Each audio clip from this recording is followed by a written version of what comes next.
Tonight, breaking news as we come on the air. Just in, the FBI informant charged with lying about President Biden, his son Hunter, and Ukraine.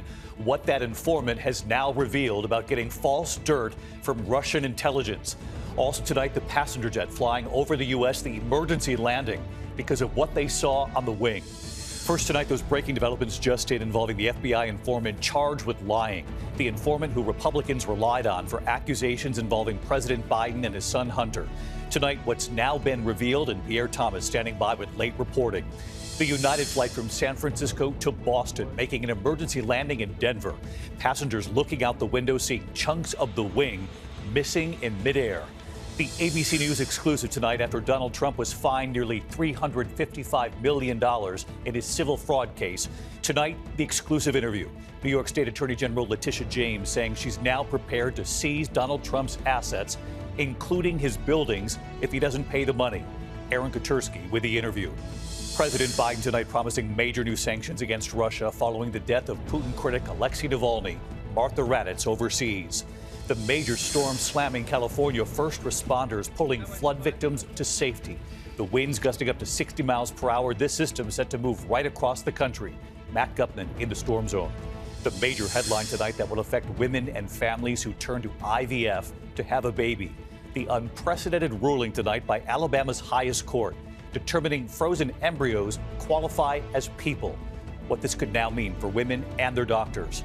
Tonight, the mother who gave parenting tips to millions of parents online now sentenced to up to 30 years in prison for abusing her own children.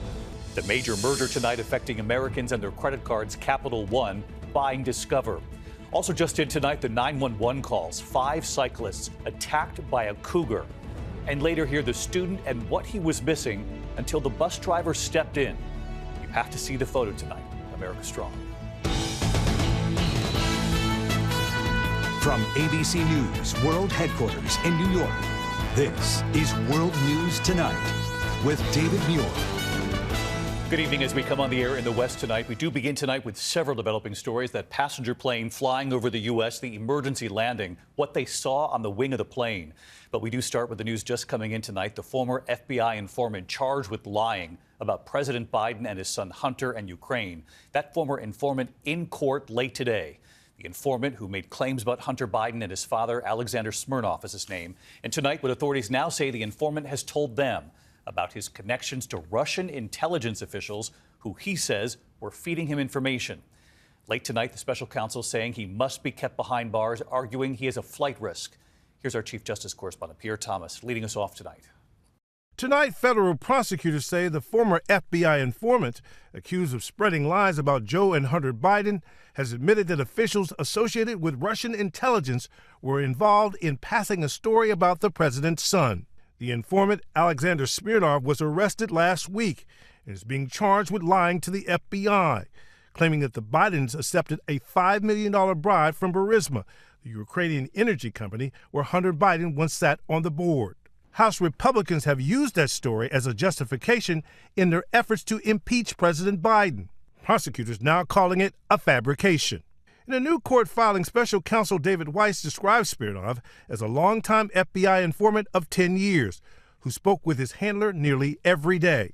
And alarmingly, they note that his efforts to spread misinformation about a candidate of one of the 2 major parties in the United States continues. In fact, special counsel Weiss claims that Smirnov was actively peddling new lies that could impact U.S. elections after meeting with Russian intelligence officials in November.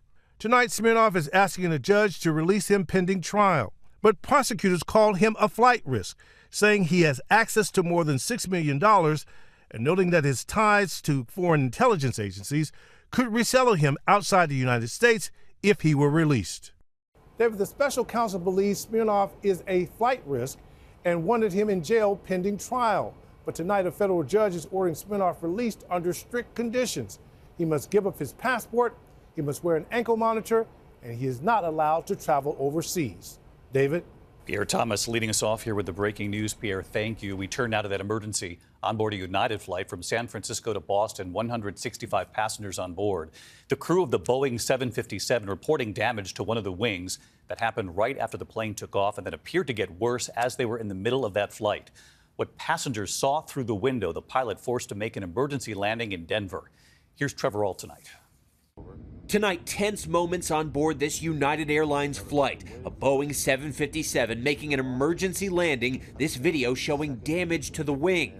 Touchdown any second, and the nightmare will be over. Chunks seen missing from a broken slat. Kevin Clark recording that video, saying he sensed something was wrong as the flight took off.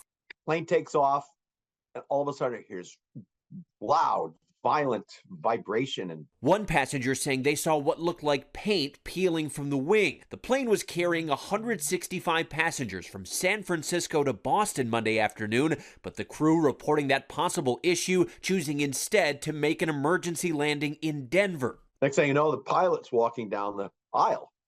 He walks past my seat, couple seats back, and he looks out the window. A minute later, he comes on the PA system and announces that we've sustained some damage to the slat. The plane landing safely, crews then seen assessing the damage. And tonight, the FAA now investigating the incident with this Boeing 757. It comes only a month after that door plug blew off an Alaska Airlines Boeing 737 MAX 9. This incident has nothing to do with other Boeing incidents we've seen. This is an older airplane, but it's a very reliable airplane. So the FAA will look at, was it a fatigue problem? Did it happen just because the airplane is old and been used quite a bit? Or was there some problem with the maintenance? David, Boeing had no comment on this latest incident, but United tells us after the plane landed safely in Denver, they got another aircraft to fly those passengers onto Boston. David. Trevor Ault tonight. Trevor, thank you. We're going to turn now to the ABC News exclusive tonight after Donald Trump was fined nearly $355 million in his civil fraud case. Tonight, New York State's Attorney General Letitia James saying she's prepared to seize Donald Trump's assets, including his buildings, if he doesn't pay the money. ABC's Aaron Katersky, one-on-one tonight with the Attorney General. 4 days after a judge ordered Donald Trump to pay $355 million for a decade of fraud, New York Attorney General Letitia James says she's prepared to do everything she can to make sure the former president pays his fine, including, she told us, seizing the buildings that bear his name. If he does not have funds to pay off the judgment, then we will seek judgment enforcement mechanisms in court, and we will ask the judge to seize his assets. Trump was held liable for exaggerating his wealth and inflating the value of his real estate so banks would give him low-interest loans. Trump insisted the banks liked doing business with him. They said no victim, no one got harmed, the banks got paid back. So no harm, no foul. Why is that not the case in your view? So financial frauds are not victimless crimes. He engaged in this massive amount of fraud, and it wasn't just a simple mistake, a slight oversight. The variations were wildly exaggerated, and the extent of the fraud was staggering. Trump said the penalty against him would drive other businesses out of New York. We'll appeal, we'll be successful, I think, because frankly, if we're not successful, New York State is gone. But the state's attorney general told us she's not worried. And last I checked, tourism is up, and Wall Street is doing just fine. Even with an impending appeal, Trump must either put all $355 million in escrow at the court or post a portion of it as a bond with interest. And David, tonight the Attorney General is telling us she is determined to make Trump pay, even if it means seizing this building or others long in the Trump portfolio. David. Aaron Katersky with the exclusive interview tonight. Aaron, thank you. Tonight, President Biden promising major new sanctions against Russia following the death of Putin critic Alexei Navalny. And Navalny's mother tonight and her emotional plea outside that prison in the Arctic. Martha Raddatz from Ukraine again tonight. Tonight, the White House preparing substantial new sanctions to hold Russia accountable for Alexei Navalny's death. We'll have a major package announced on Friday. The sanctions will target Kremlin defense industries and sources of Russian revenue. This comes as Navalny's mother today made a heartbreaking plea outside the Arctic prison where her son died, demanding Vladimir Putin hand over his body. Я обращаюсь к вам, Владимир Путин. I address myself to you, Vladimir Putin. The resolution of this question depends only on you. Let me finally see my son. It was a plea repeated today by Navalny's wife, Yulia, who says she believes her husband was poisoned and that Vladimir Putin is ultimately responsible. Russian officials insist it will be at least 2 weeks before the body is turned over after it has been examined for cause of death.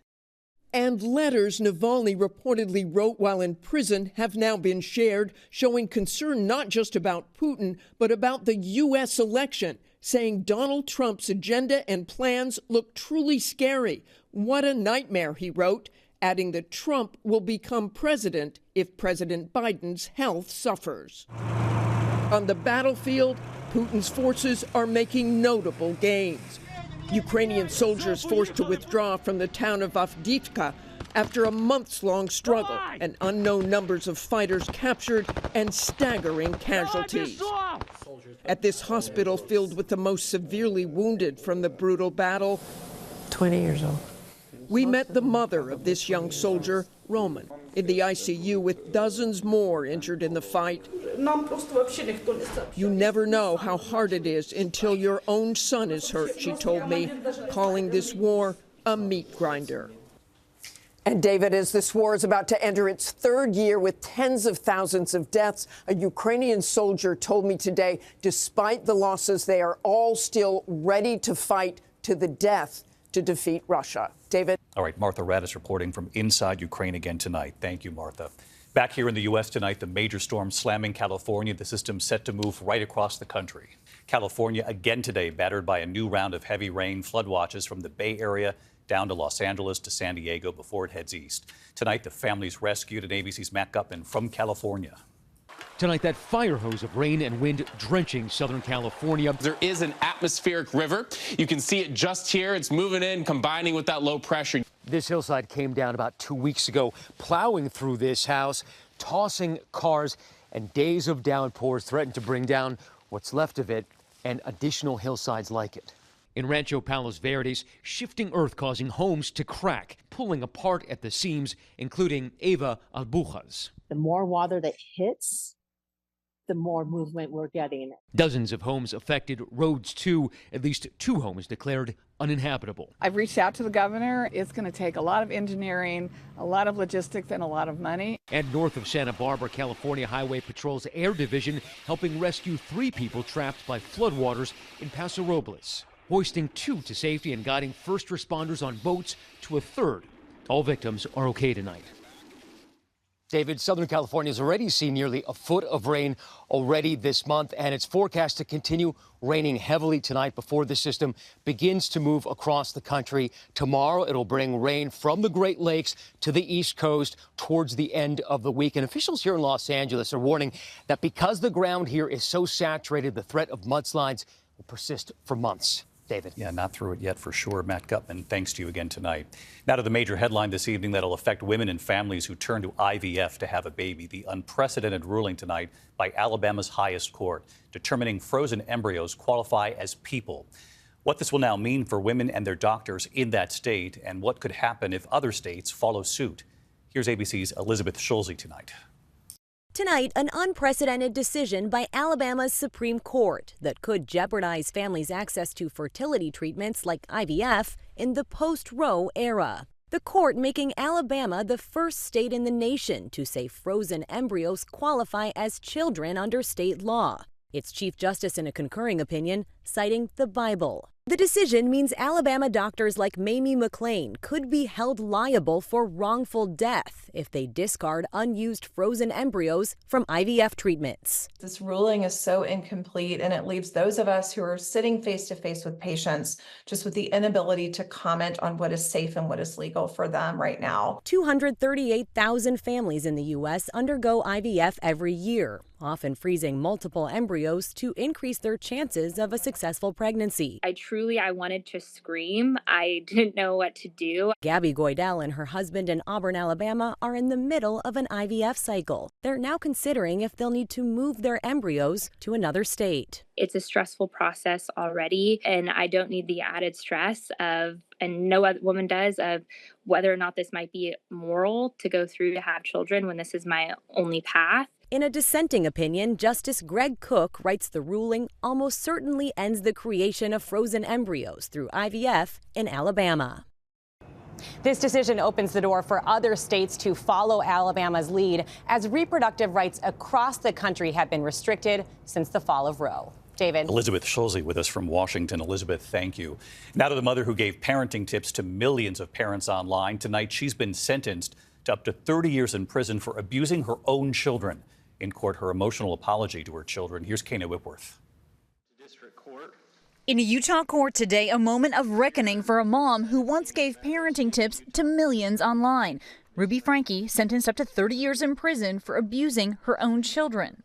To my babies, my 6 little chicks, you're a part of me. The disgraced mother of 6 weeping as she apologized to her kids. How terrifying this must have been for you. You are each so precious to me. I'm sorry. The judge then handing down the same sentence to Franke's business partner, Jody Hildebrand. You terrorize children, and the results have been tragic. Ruby Franke shot to fame on social media, where she shared her harsh parenting techniques. I'm not even going to let you eat breakfast until you get your chores done. Prosecutors say the women held 2 of Franke's children in a concentration camp-like setting in Hildebrand's home, denying them food, water, and beds, and forcing them to work in extreme heat. One restrained with duct tape until he escaped, running to a neighbor's house for help. He's emaciated. He's got tape around his legs. And Franke claims that Hildebrand manipulated her through their Mormon faith. Now, ultimately, it's up to a parole board to decide how long these women will spend behind bars. David. All right, Kayna, thank you. When we come back here, the cougar attack tonight, the 911 calls just in, first responders rushing one of the victims to the hospital, and the airline raising your baggage fees tonight. Tonight, a major merger between 2 of the largest credit card companies in the U.S., Capital One buying Discover for $35 billion. The deal still needs to be approved by regulators. Some analysts say the companies could offer better customer rewards and cashback bonuses. American Airlines tonight raising its baggage fees. The cost of checked bags on domestic flights now $40 for the first bag, $45 for the second bag. When we come back here tonight, this cougar attack and the 911 calls just in. To the index in news tonight of a harrowing cougar attack in Fall City, Washington State, just outside Seattle. The cougar attacking 5 cyclists riding on a trail. 60-year-old woman with serious injuries to her face, neck, and jaw. The cyclists calling 911 while others held down the cougar. We have a bicycle on top of the cougar that we are holding him down with, but he is fighting back. That woman, by the way, is expected to be okay. When we come back here tonight, the boy who got onto the school bus in tears, what that bus driver did after he let everyone off at school. ABC World News Tonight with David Muir, sponsored by Pacific Life, creating financial security for more than 150 years. Finally tonight here, the little boy getting on the school bus and the bus driver who noticed something and stepped in. America Strong. Tonight in Louisville, the elementary school bus driver who cares about the children on his bus, and he noticed something. Larry Ferris Jr. has been driving for Engelhard Elementary School for years. He's beloved. They call him Mr. Larry. When Mr. Larry picked up first grader Levi Carrier, he knew something was wrong. Levi was in tears, telling Mr. Larry it was pajama day at school and he didn't have any to wear. Mr. Larry dropping off the students and then going to Family Dollar himself, where he bought 2 pairs of PJs for Levi, hoping one of them would work. Tonight, the school sharing the story, saying Levi and his family are grateful. Levi saying Mr. Larry is nice and his heart is filled with joy. Right here tonight. Good evening, Mr. David. That bus driver, Mr. Larry. We can educate and further push our kids in the right direction. Our school staff, our bus drivers, our principals, our teachers, they all go above and beyond, doing for our kids every single day. And tonight we have learned, following Mr. Larry's lead, the community now coming together. A local nonprofit raising money for Levi and his family to go shopping for new clothes. And Mr. Larry, the bus driver, says he will be right there with them. My small gesture has become a huge impact, and I'm so grateful for it. Have a good one. Thanks for talking to me. We love it, Mr. Larry. And that's right, Levi is an all-star. He sees PJs. Good night. Thank you for making World News Tonight with David Muir, America's most watched newscast.